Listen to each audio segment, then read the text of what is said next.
آپ سمجھتے ہیں کہ صرف جھوٹ بولنا گناہ ہے، صرف بد نظری گناہ ہے، صرف زنا اور چوری گناہ ہے، اور آپ یہ نہیں جانتے کہ قرآن کو نہ سمجھنے کی کوشش کرنا یا سمجھنے کی کوشش نہ کرنا یہ ان سارے گناہوں سے بڑا گناہ ہے۔ آپ انجینئر ہیں، بڑے خوش ہیں کہ میں انجینئر ہوں، آپ ڈاکٹر بن گئے، بڑے خوش ہیں کہ میں ڈاکٹر ہوں، آپ تاجر بن گئے اور آپ خوش ہیں کہ میں تاجر ہوں، اور آپ کو اس کمی کا احساس تک نہیں ہے کہ میں کتنا بڑا محروم انسان ہوں کہ میں اللہ کے کلام کو جو صرف میرے لیے آیا تھا وہ میں سمجھنے کی کوئی کوشش ہی نہیں کی۔ میں مسلمانوں کی اکثریت، غالب اکثریت، وہ جو 5 وقت کی نماز پڑھتے ہیں وہ بھی، جو روزہ رکھتے ہیں وہ بھی، جو اپنے کو دیندار سمجھتے ہیں وہ بھی، جو کچھ دینی کام بھی کرتے ہیں وہ بھی، اس بڑے گناہ میں تقریباً سب شریک ہیں کہ وہ قرآن مجید کو سمجھنے کی کوئی کوشش نہیں کرتے اور قرآن مجید کو نہ سمجھنے کو گناہ نہیں سمجھتے یا سمجھنے کی کوشش نہ کرنے کو گناہ نہیں سمجھتے۔ تو آپ قرآن مجید کو سمجھنے کی کوشش فرض عین سمجھیں اور قرآن کو اب تک سمجھنے کی کوشش نہ کرنا یہ کبیرہ گناہوں سے بڑا گناہ سمجھیں۔ اور رمضان کا مہینہ جو گناہوں سے توبہ کرنے اور معافی مانگنے کا مہینہ ہے، اس میں سب سے زیادہ اس گناہ سے توبہ کریں۔ اللہ کے ہاں آپ کی بخشش اس لیے کہہ کر نہیں ہوگی کہ اللہ حضرت میں تعلیم کے حلقے میں بیٹھتا تھا اور اس میں منتخب احادیث پڑھی جاتی تھی، اس میں فضائل نماز پڑھی جاتی تھی۔ یہ منتخب احادیث اور فضائل نماز اس لیے پڑھی جاتی ہے تاکہ قرآن پڑھنے کا، سمجھنے کا شوق پیدا ہو۔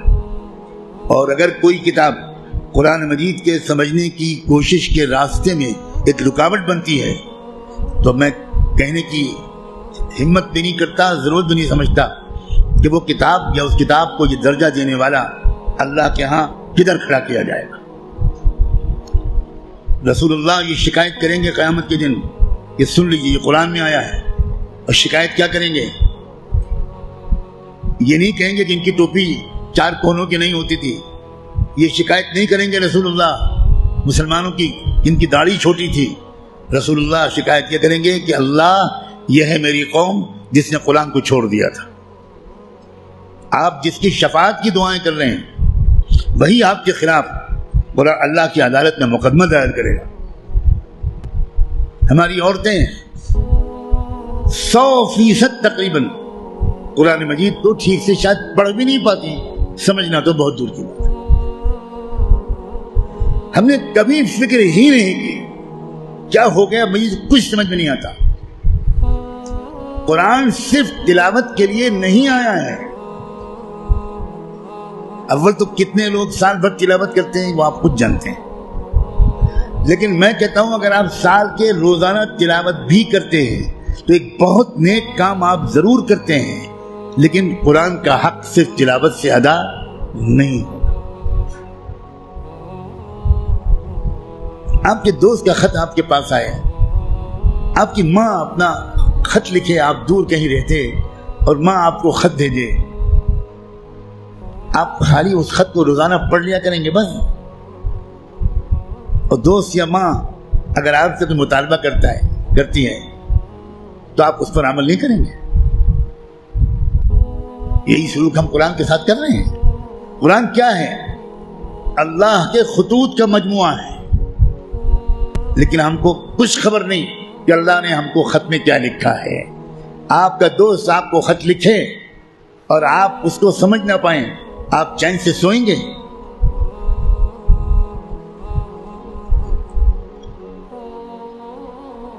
کسی کمپنی کا اشتہار آپ نے دیکھا، آپ نے اس کو اپنی درخواست بھیجی، وہاں سے جواب آیا، جواب ایسی زبان میں ہے جو آپ نہیں جانتے، آپ اس دن کھانا کھائیں گے اس خط کا مضمون سمجھنے سے پہلے؟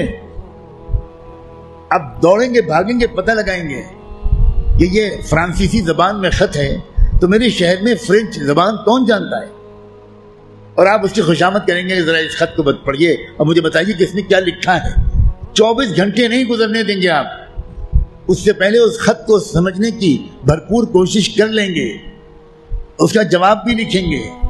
لیکن قرآن ہے کہ 60 سال سے آپ کو پکار رہا ہے، اللہ کا خط ہے کہ 70 سال سے آپ کو آپ پاس آ رہا ہے، لیکن آپ نے ایسے کان بند کر رکھے ہیں، ہمیں کوئی دلچسپی نہیں اللہ کے خط سے، اللہ کہتے رہیں ہمیں کوئی دلچسپی نہیں، ہم بہت مشغول ہیں، ہمارے پاس فرصت نہیں ہے، ہم بڑے کامیاب تاجر ہیں، ہم اسٹوڈنٹ ہیں، ہم پروفیسر ہیں، ہم ڈاکٹر ہیں، ہم انجینئر ہیں، ہم پولیٹیکل ایکٹیوسٹ ہیں، ہم جرنلسٹ ہیں، ہم اخبار میں کام کرتے ہیں، ہم کہاں قرآن کا ترجمہ پڑھ پائیں گے؟ بھئی ہمارے پاس کہاں اتنا وقت ہے؟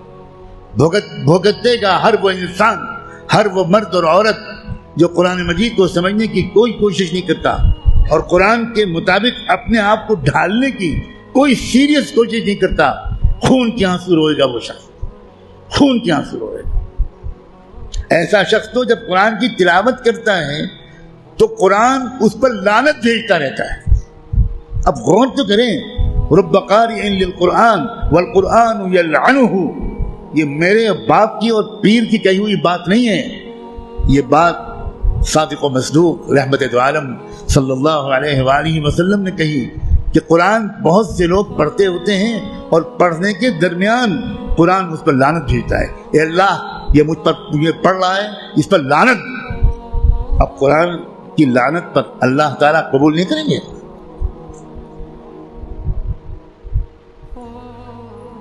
جو توہین قرآن کی ہم نے کی ہے، جو بے عزتی قرآن کی ہم نے کی ہے، اس کے حساب سے ابھی مسلمانوں کی اتنی پٹائی نہیں ہوئی جتنی ہونی چاہیے۔